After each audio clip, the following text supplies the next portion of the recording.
한번 기도드리겠습니다. 우주 만물을 창조하신 하나님 아버지께 영광과 찬송을 드립니다. 이 시간 또 성경에 기록된 말씀을 참고하고자 합니다. 여러가지 질병으로 인해서 세상이 곤란을 겪고 있습니다. 이 모두가 사람들 스스로가 이 환경을 파괴하고 하나님의 뜻을 떠난 그런 결과라고 생각이 될 때에 하나님의 그 역사심과 하나님의 뜻 가운데 살아가는 그러한 삶을 배울 수 있는 귀한 기회가 되기를 원합니다. 또 하나님 앞에 인간이 얼마나 나약한 존재인지를 스스로 깨닫고 능력의 아버지 하나님께 믿고 의지하며 순종할 수 있는 그런 삶이 될 수 있는 기회가 되기를 원합니다. 처음부터 끝까지 주님 주관하시고 인도해 주시기를 원하면서 우리를 구원해 주신 예수 그리스도 이름으로 기도드렸습니다. 오늘이 4월 15일이죠. 3월 15일입니다. 코로나 때문에 계속해서 인터넷으로 이렇게 말씀을 전하게 됩니다. 우리 식구 몇 분밖에 모이지 않았는데요. 함께 성경을 살펴보도록 하겠습니다. 지금 우리는 출애굽기서를 공부를 하고 있습니다.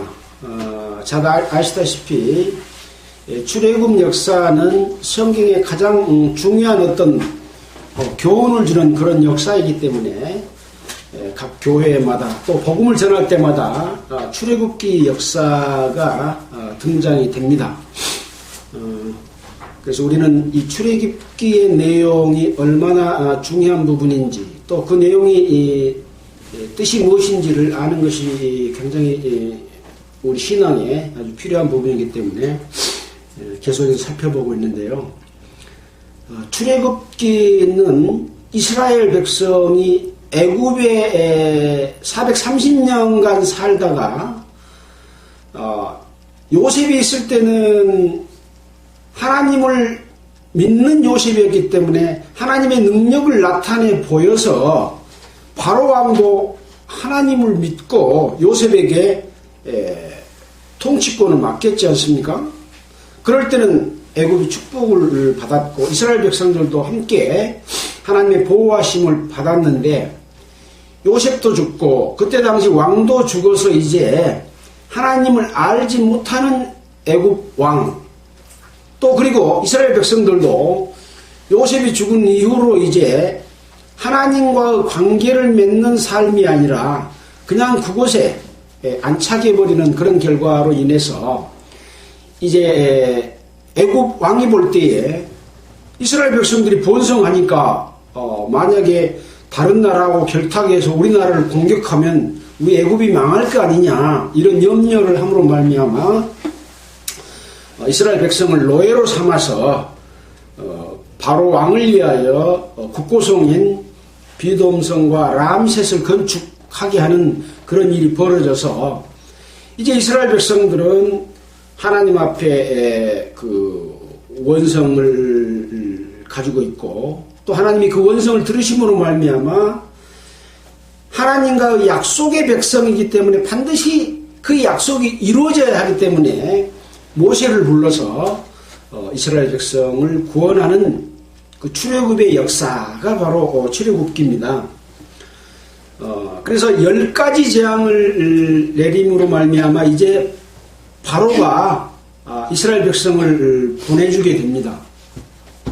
9가지 재앙이 내릴 때까지 보내주겠다 하면서 보내주지 않고 보내주겠다 하면서 보내주지 않고 계속해서 이스라엘 백성을 묶어뒀고 또 보내면서 양과 소는 재산은 여기 놔두고 몸만 가서 예배드리고 또 다시 와라 하는 그런 의미 그래서 붙들어서 보내주지 않으려고 하죠.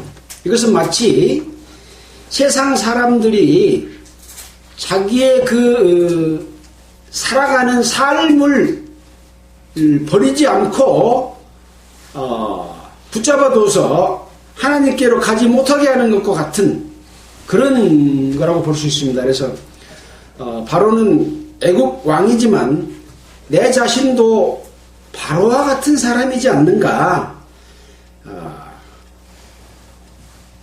라는 걸 생각을 해볼 때 얼마나 바로 마음이 강팍했는가, 또 나의 마음이 얼마나 강팍해서 하나님 믿기를 거부하고 나의 생각, 나의 욕심대로 살려고 했는가 라고 하는 것을 생각해 보게 되는 그런 상황이라고 그랬죠. 이제 마지막 재앙인 이제 장자 죽는 재앙이 일어나게 됩니다.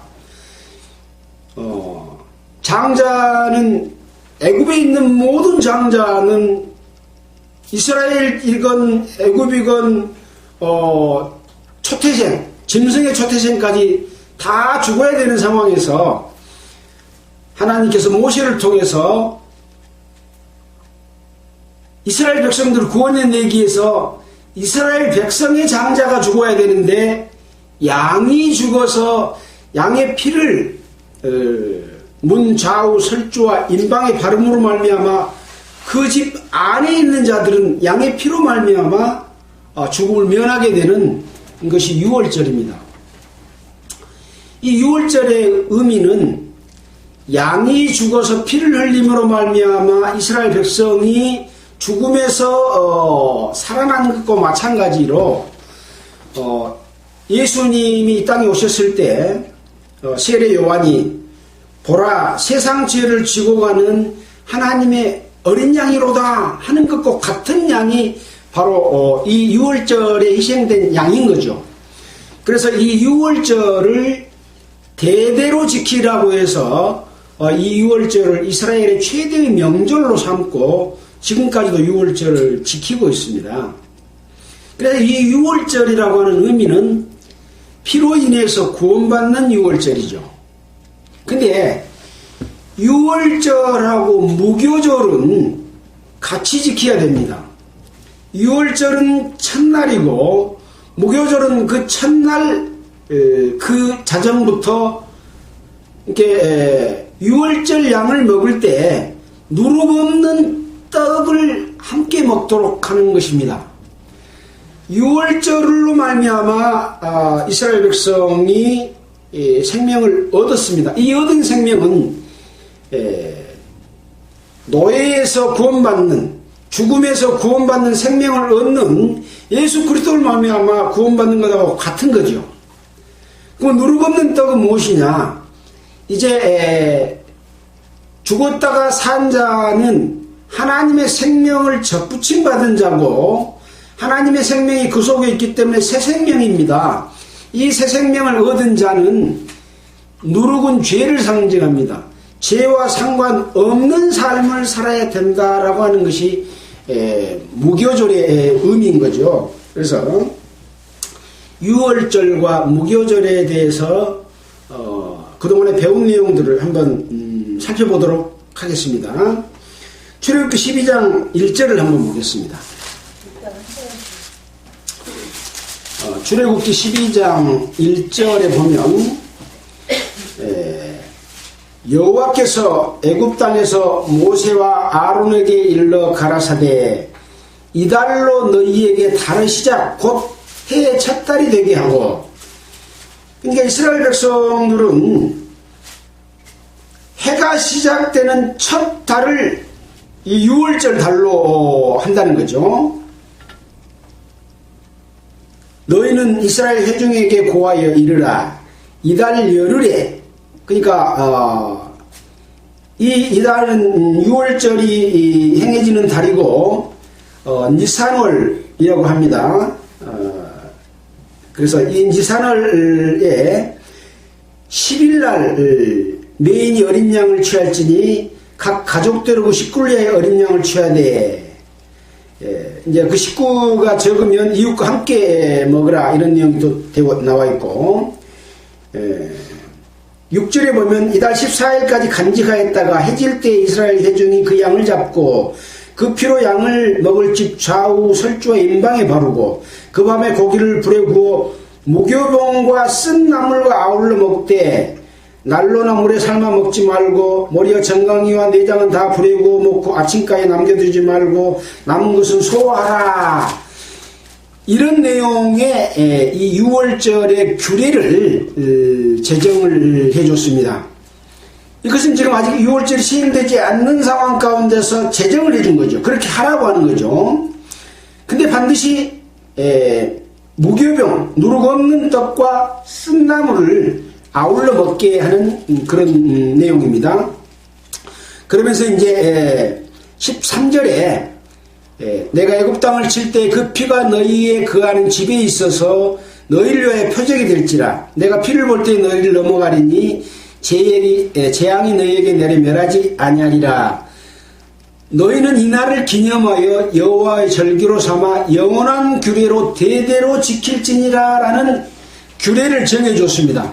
그래서 6월절을 지금도 이스라엘 백성들은 지키고 있는 거죠.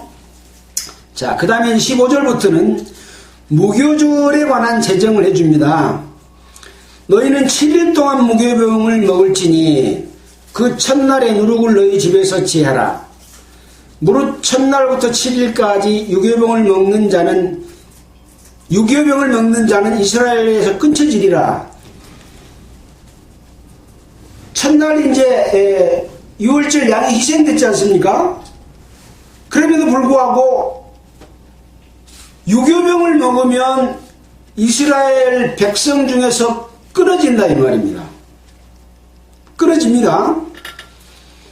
너희에게 첫날에도 성회요 제7일에도 성회가 되리니 이 두 날에는 아무 일도 하지 말고 각인의 식물만 너희가 가질 거니라. 먹는 것 외에는 아무 일도 하지 말아라 라고 말씀하고 있죠. 자, 우리 창세기 천지창조한 이후에 제7일날 어떤 일이 있었는가 하는 것을 한번 2장에서 한번 보겠습니다. 창세기 2장.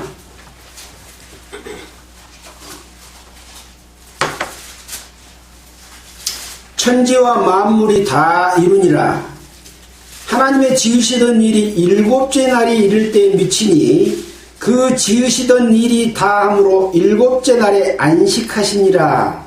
하나님이 7째 날을 복주사 거룩하게 하셨으니 이는 하나님이 그 창조하시며 만드시던 모든 일을 마치시고 이날에 안식하셨음이더라. 7째 날은 완성해가지고 모든 일이 끝난 날이기 때문에 이날은 쉬어라 그 말이에요. 이날에 일을 하면 일한 자는 율법에 죽이도록 규정하고 있습니다. 일을 하면 돼요 안 돼요? 안 되고 이날은 거룩한 날인 거죠. 자, 첫날에도 성회라 했습니다. 첫날은 양을 잡아서 피를 바르는 날이죠. 그날 모든 이스라엘 백성들이 거룩하게 됐습니다. 그래서 성회인 겁니다. 성자는 거룩할 성자고 회자는 무슨 회자요? 모을 회자, 모여있다 이 말이에요. 물이요, 물이 회자예요. 그날 양의 피로 구원받은 사람은 다 거룩한 자다 그 말입니다. 그래서 첫날이 성회입니다. 그 언제 또 성회요? 마지막 날 7일 날이 성회인 거예요. 안식이라고 똑같은 거예요. 하나님께서 일을 맞추시고 쉰 날하고 같아요. 근데 일주일 동안 이 7일 동안에 유교병을 먹는 자는 이 속에 있을까요 없을까요? 끊어진 거예요. 없어요. 그래서 유교병을 먹는 자는 제7일 안식일에 참여를 못하게 되는 성회 속에는 들어갈 수 없다 이 말이에요. 그러니까 얼마나 이 죄를 지어서는 안 된다고 하는 것을 설명하고 있습니다. 우리가 교회를 하나님이 택했고 이제 교회는 어떤 예수님을 머리로 한 구원받은 성도 몸의 지체가 된 자는 교회잖아요. 그 교회를 만든 목적이 뭐라 그랬습니까? 점도 없고 흠도 없는 그러한 몸을 만드는 것이 교회입니다. 주님의 몸에 거룩하지 않는 것이 있어서는 안 되지요. 하늘에 계신 우리 아버지여 그 이름이 거룩히 여김을 받으시오며 하늘에 계신 우리 아버지가 지금 어디 계십니까? 내 안에 계신 아버지여 이름이 거룩히 여김을 받으시오며 내 안에서 여호와 이름이 거룩히 여김을 받으려면 내가 유교병을 먹어서는 안 되는 거죠. 죄 없는 삶, 그리스도께서 인도하시는 삶 가운데 있는 자만 거룩하게 된다고 하기 때문에 우리가 신약 성경을 쭉 공부할 때 어떤 것이 죄고 어떻게 살아서는 안 된다라고 하는 것에 대해서 누차에 설명하고 있는 부분이 그런 부분입니다. 그 사람이 죄를 안 지을 수가 있습니까? 그래서 죄를 짓는 자는 돌이켜 회개하도록 해주는 방법들을 계속해서 제시하고 있고, 예수님께서도 그런 방법들을 제시해 준 것이, 이것이 구원받은 하나님의 백성이 일곱째 날에 성회를 맞이하는 일곱째 날, 그리고 영원한 거룩한 성 새 예루살렘에 들어가게 되는 길을 알려주는 것이 이 출애굽기의 무교절에 관한 내용이다 라고 우리는 생각해 볼 수가 있는 것이죠. 다시 출애굽기 12장 무교절에 관한 내용을 또 보겠습니다. 출애굽기 12장 17절입니다. 너희는 무교절을 지키라. 이날에 내가 너희 군대를 애굽 땅에서 인도해 내었음이라. 너희 군대라 그랬죠. 이스라엘 백성이 군대요. 어떤 군대입니까? 군대는 뭐 하는 게 군대입니까? 전쟁하는 것이 군대입니다. 누구하고 전쟁을 해요? 마귀하고 전쟁하는 거예요. 사실 이스라엘 백성이 가나안 땅에 갈 때까지의 모든 장애물은 마귀와 같은 겁니다. 홍해를 건너지 않고 지중해 쪽으로 바닷가로 가면 그냥 쭉 올라가서 홍해 건너지 않고 갈 수가 있어요. 근데 거기 그쪽으로 가면 블레셋 군사들이 있기 때문에 블레셋 군사들하고 싸우면 이스라엘 백성들이 놀라서 무서워서 다시 애굽으로 가볼까봐 홍해를 건너서 가도록 했다라고 말씀하고 있거든요. 그러니까 구원받은 성도가 마귀가 무서워서 도망쳐 버릴까봐 40년 동안을 하나님의 능력을 나타내 보여주기 위해서 40년 동안을 거쳐서 가나안 땅을 가게 한 거예요. 구원받으면 바로 천국으로 데려가면 왜 이 땅에 살게 합니까? 하나님께 순종하며 사는 방법을 배우는 것이 그리스도인들이 이 땅에서 사는 삶입니다. 자, 그런 의미로 볼 수가 있는 거죠. 그러므로 내가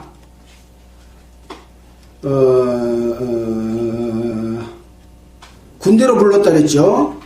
몇 절입니까? 17절. 군대를 애굽 땅에 인도해 냈습니다. 그러므로 너희가 영원한 규례를 삼아 이날을 대대로 지킬지니라. 왜 그날만 지키면 되지 영원한 규례로 삼을까요? 6월절과 무교절을 그 애굽에서 나온 걸로 끝나는 것이 아니라 이것은 예수 그리스도로 말미암아 구원받을 하나님의 백성을 만들어가는 과정을 보여주는 그림자이기 때문에 진짜 것 알게 하기 위해서 영원한 규례로 삼게 해주시는 거죠. 6월절도 알아야 되고 무교절도 알아야 되고 그걸 지키면서 여호와께서 어떻게 우리를 노예에서 죄에서 해방시켰고 그 다음에는 어떻게 하나님을 의지하면서 살아갈 수 있는가라는 것을 배우는 거죠. 그래서 영원한 규례로 삼아 대대로 지키라고 한 겁니다. 정월의 그달 14일 저녁부터 21일 저녁까지 너희는 무교병을 먹을 것이요 7일 동안은 누룩을 너희 집에 있지 않게 하라. 집 안에 누룩을 없게 하라 이거요. 교회 안에 죄가 없게 하라 이거요. 있지 않게 하라. 무릇 유교물을 먹는 자는 타국인이든 본국에서 난 자든지 물어나고 이스라엘 회중에서 끊쳐지리니 너희는 아무 유교물이든지 먹지 말고 너희 모든 유하는 곳에서 무교병을 먹을지니라. 그러니까 무교병을 먹을 수 있는 자는 아무나 먹는 게 아니요. 6월절로 인해서 죽음에서 구원받은 자만 무교병을 먹을 수 있는 자격이 있어요. 구원받지 못한 자는 무교병을 먹을 자격조차도 없어요. 반드시 유월절을 거쳐야만이 무교병을 먹게 되는 겁니다. 무슨 말씀인지 알겠죠? 그래서 7일 동안 유교병을 먹으면 타국인이든 본국에서 나온다든지 물어나고 이스라엘 회중에서 끊쳐진다 그랬잖아요. 끊쳐지면 어째요? 가나안 땅에 못 들어가는 거예요. 자, 그래서 이 유교물을 먹는 거에 대해서 확실하게 이렇게 설명을 해주고 있습니다. 바로 이것은 교회를 거룩하게 하시고 하나님이 거하실 초소를 예배하시는 것과 같다, 그런 말씀인 거죠. 그래서 우리는 유월절 어린 양이신 예수의 피로 말미암아 구원을 얻은 자만이 유월절을 통과한 자다, 그렇게 말할 수가 있는 거죠. 여러분은 유월절을 통과하셨습니까? 네. 예수 그리스도의 피가 여러분의 죄를 용서한 적이 있습니까? 그 이후에만이 교회 안에서, 그리스도 안에서 무교병을 먹는 삶을 살 수가 있고 거룩한 생활을 할 수가 있어요. 왜 그렇습니까? 성령이 오셔서 우리 안에 거하시기 때문에 성령에게 순종하는 삶을 살면 죄를 지어야 안 지어요? 죄를 안 짓습니다. 근데 이스라엘 백성들을 계속해서 공격했던 마귀가 구원받은 성도를 죄를 짓도록 자꾸 유혹하는 거예요. 근데 그걸 어떻게 이기고 가는가라는 것을 우리가 지금 출애굽 40년 광야 생활 가운데서 배우는 거죠. 이거 배우고 나면 이제 다 그 말씀이 성령이 계신 우리 가운데서 우리를 인도하시고 그 가운데 순종할 수 있는 능력까지 주시죠. 내가 할 수 있는 것은 아무것도 없어요. 순종하는 것밖에 없는 거예요. 근데 잘못 가르치는 사람들은 이제 구원받았으니까 네가 해라, 네가 할 수 있다, 그렇게 가르치는 거예요. 사람은 못합니다. 마귀한테 못 이겨요. 예수 그리스도가 우리 안에서 싸워서 이겨주시는 것이 그리스도의 삶인 거죠. 그러려면 순종을 해야 되는데 이 순종이 뭡니까? 내 스스로 주님의 합당한 뜻 가운데서 주님의 규례를 알고 합당한 뜻 가운데서 살고 지키는 거요. 지킨다는 말은 무슨 말이죠? 있는 걸 지켜요? 없는 걸 지켜요? 있는 걸 지키는 거예요. 내 안에 계신 성령의 역사를 지키는 것만 하면 되는 거예요. 그게 순종인 거예요. 근데 뭔 사업판을 벌여놓고 가서 사업을 막 해서 다 마치고 이 성도들에게 어떤 그 행동의 강요를 요청해가지고 그거 못하면 지옥 간다, 그렇게 가르치는 것은 이거 마귀의 역사인 겁니다. 자, 그래서 그리스도인의 삶을 배운 것은 뭐 하라고 해서 하면 쉬울 텐데 하지 말아라니까 더 어려운 거예요. 근데 이걸 배우는 겁니다. 이제 21절에 또다시 이제 6월절에 관한 규례를 제정했는데 그 6월절이 이제 닥친 거예요. 첫 번째 6월절이다 라고 설명하고 있는 것이 12장 21절로 나와 있는 6월절에 관한 설명입니다. 아까 말씀했던 그 규례대로 지금 이스라엘 백성들이 행하는 것이 첫 번째 6월절이죠. 그래서 6월절을 행했습니다. 또 영원한 규례로 지키라고 또 다시 한번 말씀해 주십니다. 28절에 이스라엘 자손이 물러가서 그대로 행하되 여호와께서 모세와 아론에게 명하신 대로 행한 겁니다. 그러니까 이스라엘 백성들은요, 하나님께서 모세와 아론에게 명한 대로, 또 모세와 아론이 이스라엘 백성에게 말씀해 준 대로 이스라엘 백성은 순종만 하면 되는 거예요. 따라만 하면 되는 거예요. 근데 왜 못 따라가요? 자기 생각과 자기 마음과 자기 방법이 있으니까 못 따라가는 거예요. 못 따라가면 어째요? 이스라엘 회중 속에 못 들어가는 거죠. 자, 그렇게 해서 처음 난 것들이 다 죽은 이 역사는 이스라엘 백성들이 한 거예요? 여호와께서 하신 거예요? 여호와께서 하신 거예요. 이스라엘 백성은요, 이렇게 할 능력이 없어요.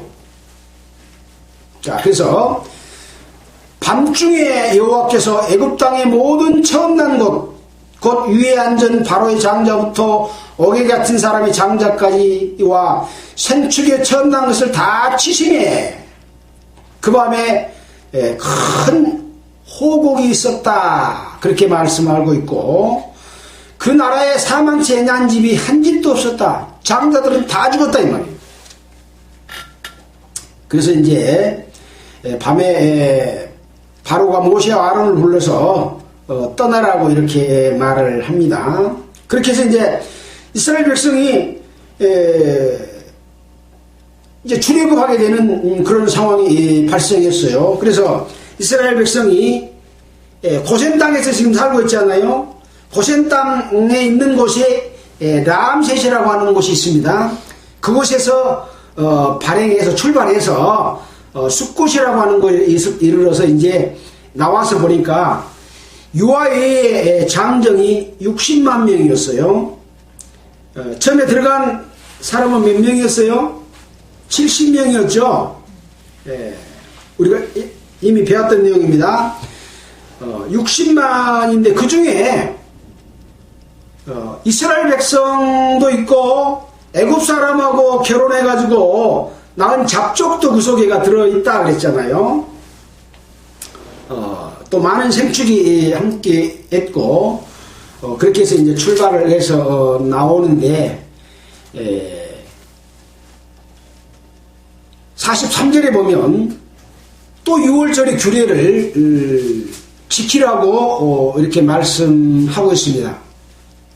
그러면서 보충 설명을 하고 있는 거죠. 각 사람이 돈으로 산 종은 할례를 받은 후에 먹을 것이니, 그러니까 이스라엘 백성만 먹도록 되어 있는 것이기 때문에 이방 사람들은 먹지 못한다. 그러니까 이방 사람은 돈으로 산 종이 있을 거 아니에요. 이스라엘이 고센 땅에서 잘 살았기 때문에 애굽 사람은 종으로 샀을 경우가 있어요. 근데 그 사람들은 유월절 먹을 수 있어요, 없어요? 먹을 수 없다라고 규정을 해놓고 못 먹은 게 아니라 할례를 받은 후에 먹을 것이라. 할례는 하나님이 아브라함에게 약속하신 약속의 족속이라고 하는 거죠. 할례를 줄 때 유태인만 줘요? 이스라엘 백성만 줍니까? 아니에요. 종으로 산 자든지 어떻게든 자기 집에 거하는 자는 다 할례를 줬어요. 첫 번째 할례 속에 나옵니다. 다시 보지는 않겠습니다. 여기서도 마찬가지로 이스라엘 백성만 먹고 이방인은 먹지 못할 것이다 라고 하면서 먹는 방법, 할례를 받으면 먹을 수 있다. 절차를 거쳐야 되는 거죠.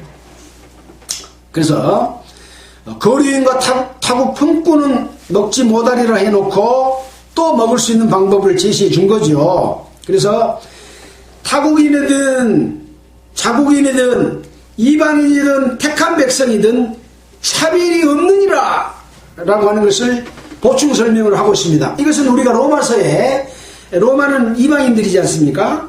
로마서에 이방인들도 하나님의 은혜로 말미암아, 예수 그리스도의 은혜로 말미암아 구원받는 방법을 아주 자세하게 설명해 놓은 것이 로마서입니다. 우리는 로마서를 공부할 때 너무나 자세하게 그런 공부를 했습니다. 하나님은요, 이스라엘 백성을 택해서 이스라엘 백성만 구원하려고 하는 것이 아니라고 하는 것을 말씀해 주고 있는 거죠. 처음부터 그랬어요. 처음부터. 그러면 택한 이유는 뭐요? 하나님을 나타내 보이는 도구 역할을 하는 거예요. 모세를 택할 때도 모세를 구원하기 위해서 택한 것이 아니라 모세를 통해서 하나님의 능력을 나타내 보이는 도구로 삼는 거예요. 모세가 하나님의 능력을 못 믿으니까 지팡이의 능력을 보여줘서 이 지팡이는 하나님의 능력을 나타내는 도구였잖아요. 그런 것처럼 사람은 능력이 없어요. 하나님만이 그 능력을 행할 수 있는데 도구로 쓰이기 위한 것이 택한 자다. 근데 택한 자가 자기의 능력을 의지하고 자기의 지식을 의지하고 자기의 방법을 의지하면 그날로 하나님은 그 택한 자를 안 써요. 왜? 하나님의 능력을 보여줄 수 없으니까. 마찬가지입니다. 구원받은 하나님의 백성과 자녀들도 어떤 역사를 맡았을 때 내가 할 수 있다 그러면 하나님 그 사람 안 씁니다. 왜? 하나님의 능력이 그 사람 통해 못 나타나잖아요. 그래서 나는 할 수 없지만 예수 그리스도의 능력으로 할 수 있다라고 했을 때만이 그 사람이 도구로서 쓰일 수가 있기 때문에 복음 전도자들, 목사들이 얼마나 겸손하고 하나님 앞에 낮아져야 되는지를 보여주고 있는 거죠. 그것이 택한 자입니다. 쓰임을 당하는 자의 자격인 거죠. 근데 목에 힘주고 마치 자기가 모든 것을 다 알아서 가르치고 능력이 있는 자고 그렇게 둔갑대 불면 그건 이미 사탄의 도구로 바뀌어버렸다 그렇게 봐도 틀림없습니다.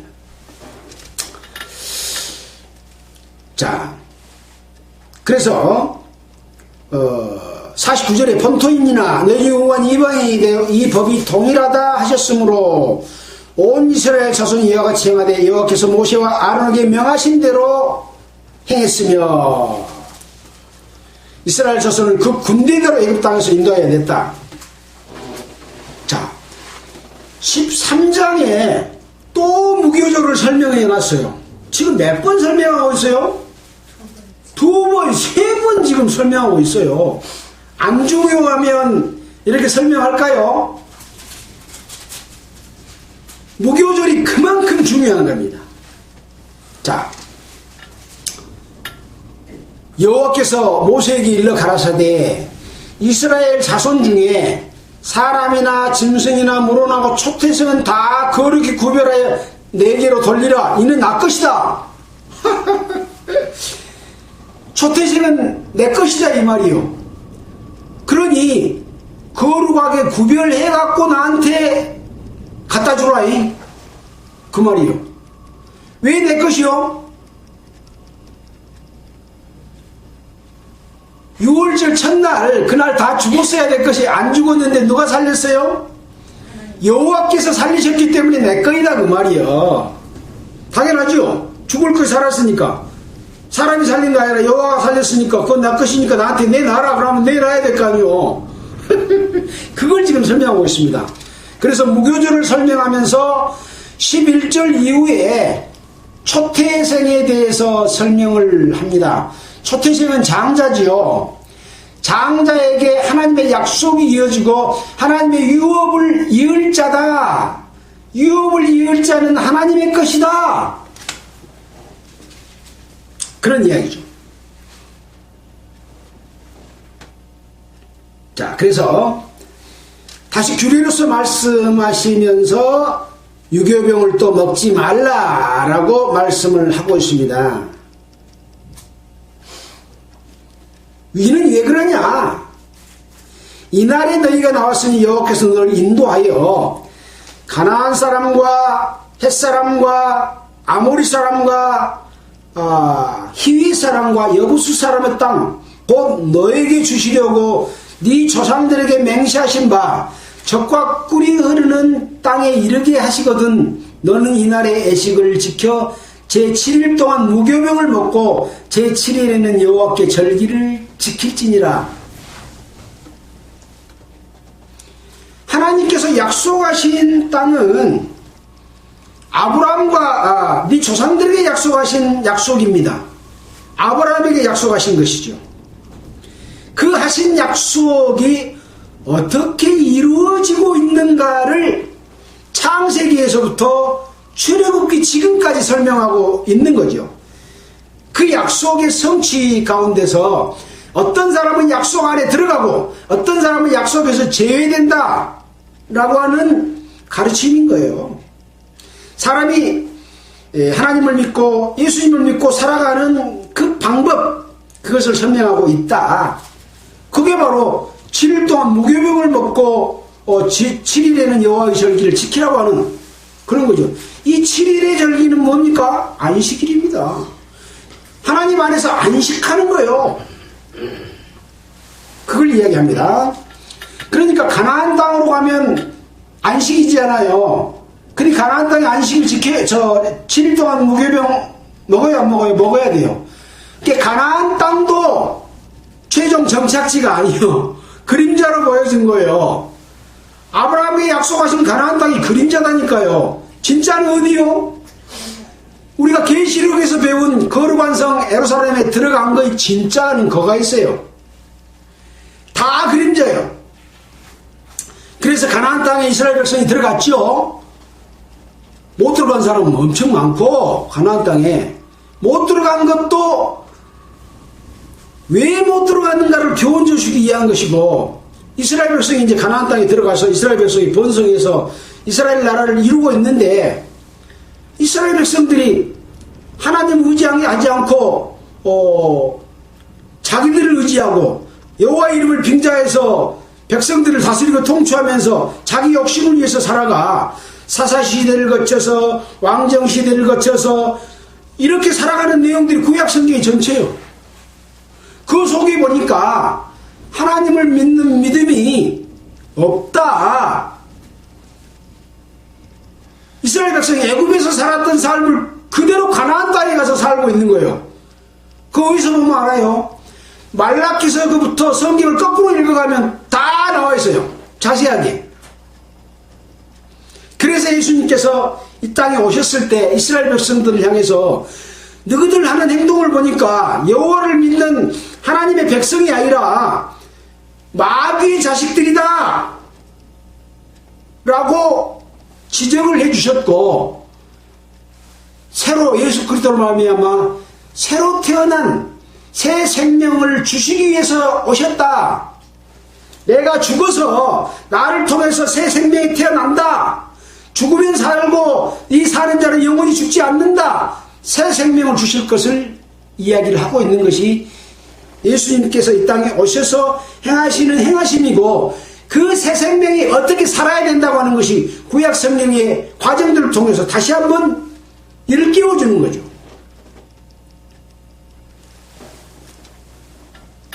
자, 그래서 13장에 다시 무교절을 설명하고 있고, 그 속에서 무교절을 설명하는 속에서 11절부터 16절까지 초태생에 관한 이야기로서, 초태생은 다 하나님의 것이고, 너희가 하나님께 드릴 때 모든 첫 새끼를 다 드린데 뭘 드리지 말고 대속하라 그랬어요? 나귀의 첫 새끼는 드리지 마라. 나귀는 부정한 동물이요. 부정한 동물은 첫 새끼라도 하나님 앞에 못 드린다. 그러니 무엇으로 바꿔서 드려라? 양으로 바꿔가지고 드려라, 이 말이에요. 하나님은 부정한 걸 받아요, 안 받아요? 안 받아요. 거룩하지 않는 것이 용납을 하지 않으시는 거죠. 그래서 이 짐승만 그런 거 아니라 너희 아들 중 모든 장자는 다 대속이라. 대속이라는 말은 뭐예요? 예, 대신해서 바꿔가지고 내라, 이 말이에요. 그래서 여호와의 유월절 어린 양이 희생돼서 깨끗하게 되는 절기를 지키라고 했던 거고, 여기서 이스라엘 백성의 첫 자를 대속하라는 의미로서 레위 족속을 택해서 하나님의 도구로 삼으셔서 제사 일을 누구한테 맡겼어요? 레위 족속에게 맡겼습니다. 아론의 자손들이죠. 레위 족속. 아론의 지파 속에서 하도록 그렇게 맡겼다는 내용이 다른 성경 여러 곳에서 찾을 수가 있습니다. 자, 그렇게 해서 이제 13장 17절 이후에는 이제 이런 과정을 거쳐서 이스라엘 백성이 나온 이후에 애굽이 다시 이스라엘 백성들을 바로 왕이 죽여가는 그런 장면입니다. 이 애굽은 누구라 그랬어요? 마귀의 대표예요. 우리 개인으로 말하면 육체의 요구의 대표예요. 이 육신의 요구가 애굽이 바로 왕이 새 생명을 얻은 이스라엘 백성, 무교절을 지키고 있는 이스라엘 백성을 공격해와요. 추적을 해. 가만 안 놔둬. 왜? 어디 못 가게 하려고?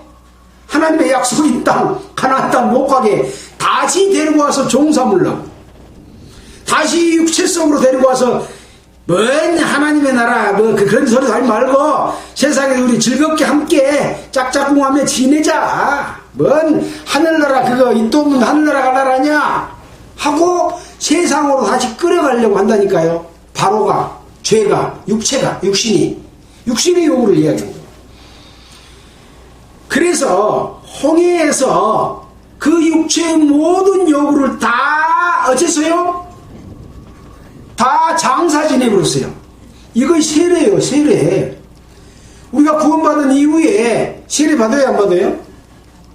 왜 세례 받아요? 구원 못 받은 사람이 세례 받을 수 있어요?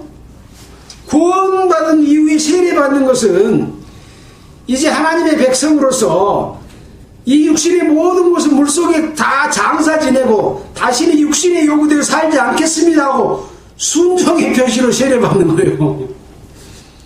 세례 받고 순종 안 하면 세례 의미가 있어요, 없어요? 의미 없어요. 의미 없어요. 세례는 장사 지내는 겁니다. 그런 의미로서 세례를 받는데, 그래서 죽여가는 이스라엘 백성, 애굽 군대들을 다 장사 지냈다라고 하는 내용이 이제 기록이 되어 있습니다. 14장에 이제 그 내용이 상세하게 기록이 되어 있어요. 어떻게 해서 바로 왕이 추적을 했고 어디서 어떤 일이 일어났고 이런 내용들이 상세하게 기록이 되어 있습니다. 시간이 15분밖에 남지 않았기 때문에 할 수 있는 부분까지를 함께 읽어가면서 보도록 하겠습니다. 14장 1절입니다. 여호와께서 모세에게 이제 이르십니다. 이스라엘 자손에게 명하여 돌쳐서 바다와 믹돌 사이에 비하이롯 곧 바알수본 맞은편 바닷가에 장막을 치게 하라. 그래서 이제 바다를 건너야 될 상황의 직전에 곳에 도착한 곳이 이제 비하이롯 앞에 바닷가입니다. 앞에는 바다가 있고 바닷가에가 이제 장막을 쳤습니다. 바로가 이스라엘 자손에게 대해 말하기를 그 땅에서 아득하여 광야에서 갇힌 바 되었을 것이다. 광야를 지나서 가는데 이스라엘 백성들은 지금 남자도 있고 여자도 있고 어린 아이들도 있고 짐승들도 있어갖고 그 행렬이 빨리 갈 수 있어요, 없어요? 빨리 못 가. 근데 애굽 군대들은 마차를 타고 병사들하고 함께 막 솟살같이 달려오기 때문에 금방 쫓아오는 거예요. 그러니까 바로 왕이 이스라엘 백성들은 광야 지나고 가면서 멀리 못 가서 갇혀 있을 것이다. 그러니 가서 우리가 그들을 치고 다시 데리고 오자. 그런 거예요. 그래서 여호와께서 바로 마음을 강팍하게 해서 그 뒤를 따라서 그와 온 군대를 얻어서 애굽 사람으로 나를 여호와인 줄 알게 하리라. 근데 이스라엘 백성으로 여호와를 알게 하리라 그렇게 써야 맞을 건데 애굽 사람으로 나를 여호와인 줄 알게 하리라 그렇게 말씀을 기록하고 있습니다. 왜 그런다 그랬어요? 애굽 사람은 하나님 믿지 말라고 그러는 거예요. 여호와를 안다고 하는 것은 하나님을 믿을 수 있다는 말입니다. 못 믿는다는 말이 아닌 거예요. 너희들이 강팍해서 여호와를 배척하고 네 방법대로 네 욕심을 따라서 살았지만 하나님의 능력을 보고 여호와를 알므로 말미암아 여호와 앞에 순종해라. 그리고 나를 알 수밖에 없다. 아는 것이 뭐예요? 믿는 거예요. 확실한 것이 알아졌는데 안 믿은 사람이 있어요? 아는 것이 믿는 것이요. 그래서 그 능력을 보면 이제 여호와를 알 수 있다라고 하는 것입니다. 여호와인 줄 알게 하리라 하심에 무리가 그대로 행하니라.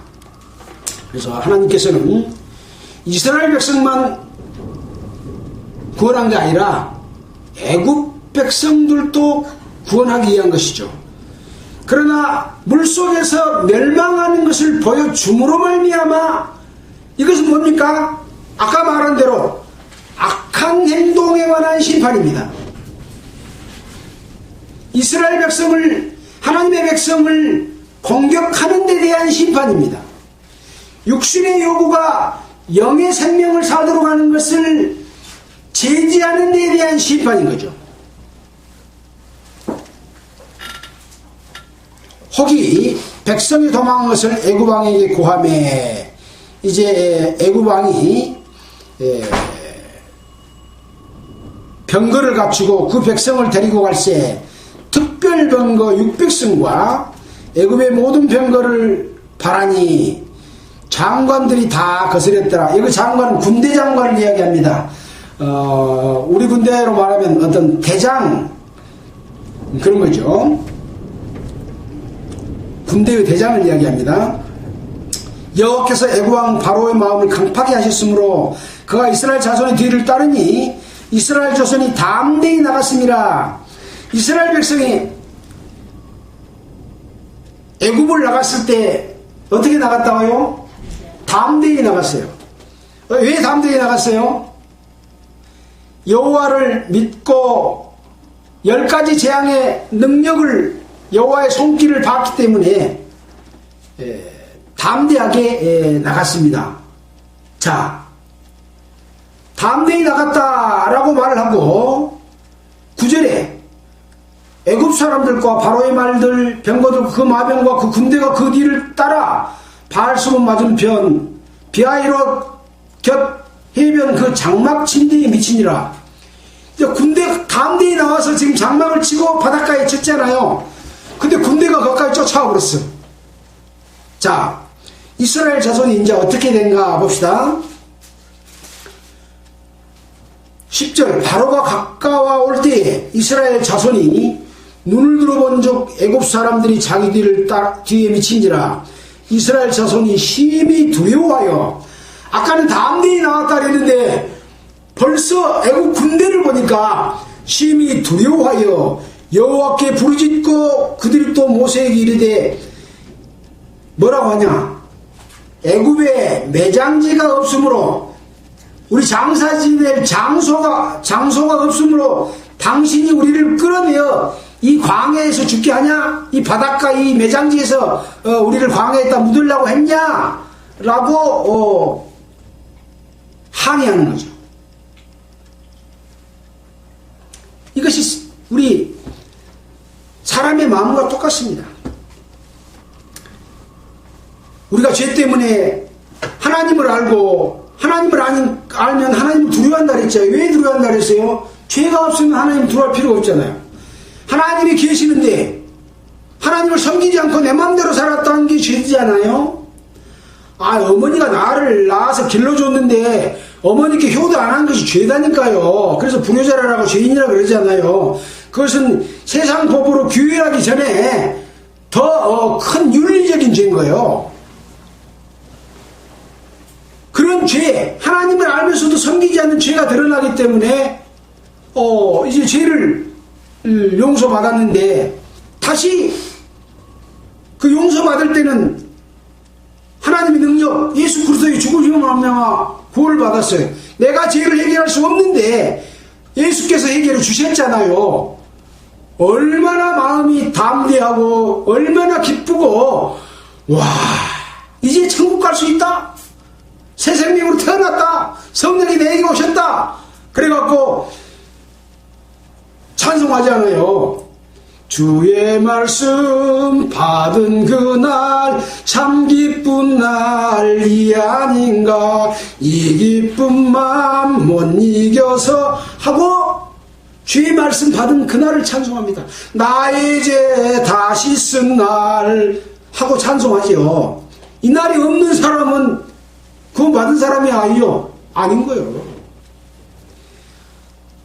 홍해를 장자 죽임에서 면하고 홍해까지 지금 앞에 들어서 있는 그 상황에서 지금 이런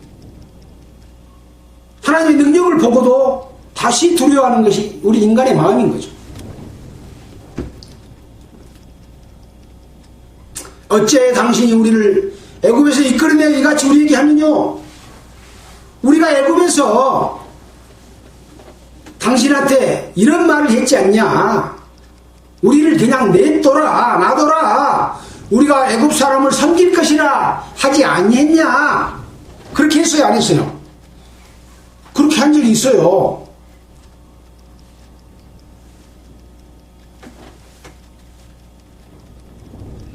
출애굽기 5장 21절 한번 보고 갈까요?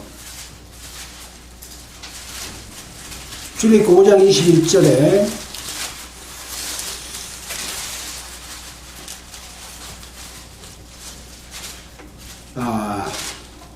이제 모세와 아론이 바로 앞에 가서 이스라엘 백성들을 놔주라 라고 말을 하니까 바로가 그 말을 들어주기는커녕 너희들이 일이 패만께 헛생각을 한다. 오늘부터는 집을 주지 않을 테니까 너희가 집을 구해서 똑같은 양의 벽돌을 만들어라라고 더 혹사를 시키니까 1절에 그들에게 이르되 너희가 우리로 바로의 눈과 그 신하의 눈에 미운 물건이 되게 하고 그들에게 손에 칼을 주어 우리를 죽이게 한도다.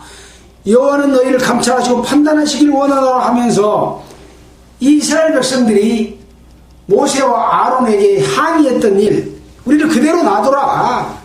왜 우리를 더 바로의 칼에 죽게 만드냐 라고 말하면서 애굽 사람을 섬길 것이라 하지 아니했느냐.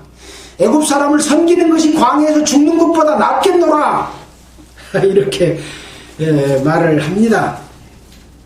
여러분들 보기에는 어떻습니까? 안타깝지 않습니까? 근데 이 안타까운 모습이 구원받은 여러분의 모습이라니까요. 예수 그리스도의 피로 구원을 받았는데도 금방 세상으로 가버려요. 금방 속에 있는 육신의 요구가 금방 나와서 그 예수 그리스도로 말미암아 구원받는 사실을 잊어버리고 또다시 욕심을 따라서 사는 삶으로, 하나님을 잊어버리는 삶으로 그냥 금방 간다니까요. 그래서 그걸 교훈 삼아서 지금 기록한 말씀인 거예요. 자, 13절입니다. 그래서 이제 모세가 백성에게 말합니다. 너희는 두려워 말고 가만히 서서 여호와께서 오늘날 너희를 위하여 행하시는 구원을 보라. 너희는 무장을 하고 애굽 사람하고 싸우라 그래요? 안 그래요? 너희는 가만히 서서 여호와께서 너희를 위하여 행하시는 구원을 보라. 너희를 장자 죽임에서 구원한 것처럼 또다시 앞에는 바다요 뒤에는 애국 군대가 오고 있는데 너희를 어떻게 구원하는지를 여호와께서 너희를 위하여 행하시는 구원을 봐라. 모세가 그렇게 이스라엘 백성에게 말을 합니다. 너희가 오늘 본 애굽 사람을 또다시는 영원히 보지 못하리라. 여호와께서 너희를 위하여 싸우시리니 너희는 가만히 있을지니라. 여호와께서 너희를 위하여 싸울 테니까 너희는 가만히 있어라. 여러분이 세상을 향한 어떤 욕심으로 세상을 얻었는데도 싹이 나서 가시떨기에 뿌려져서 새싹이 나왔는데도 세상의 염려로 어려움을 겪고 있을 때 누구를 봐야 돼요? 너희는 가만히 있어라. 여호와 행하시는 구원을 봐라. 예수 그리스도를 볼 때 이길 수 있는 힘이 거기서 생기는 거예요. 그리스도께서 인도해 주시는 거예요. 여호와께서 너희를 위하여 싸우시리니 너희는 가만히 있을지니라. 너희가 거기에서 싸워서 이기려고 하면 안 돼요. 못 이겨요. 우리의 욕심이 예수 그리스도의 그 은혜의 감사함을 능가해버려요. 눌러버려요. 그렇지 않습니까요?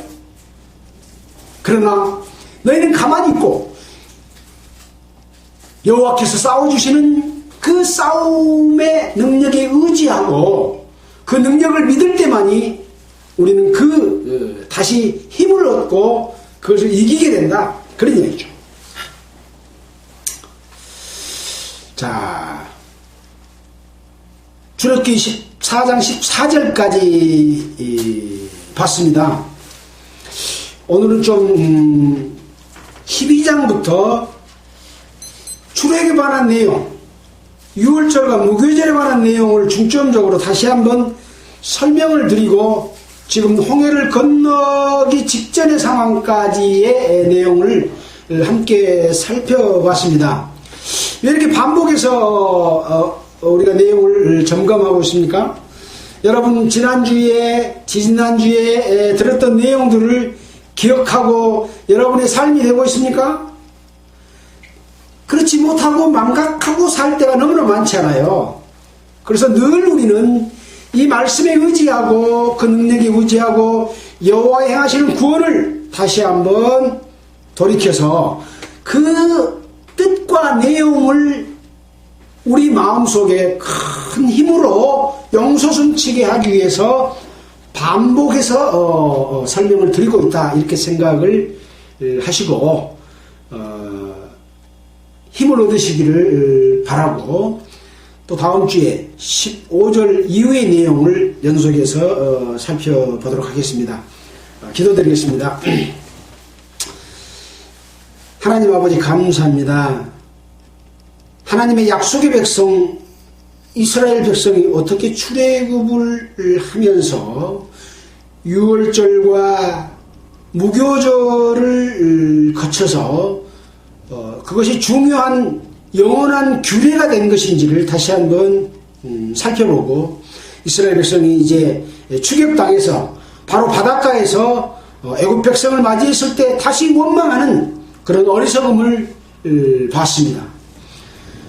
우리는 예수 그리스도의 피로 말미암아 구원받고 새 생명을 얻었지만은 육신의 요구, 세상의 요구, 마귀의 미혹에 금방 넘어가고 굴복하는 우리 자신들을 보게 됩니다.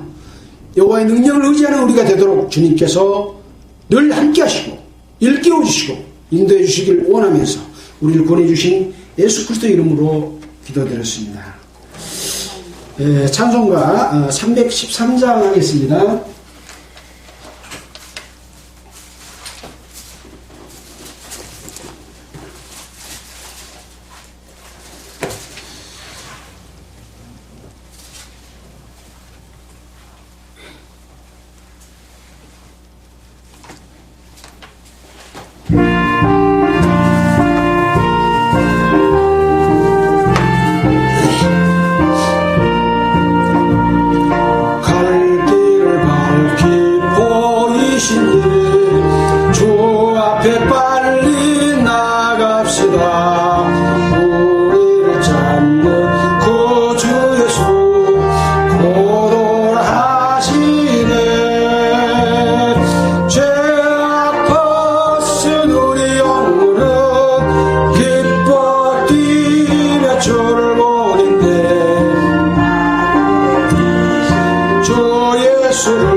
주오늘 여기 계시오니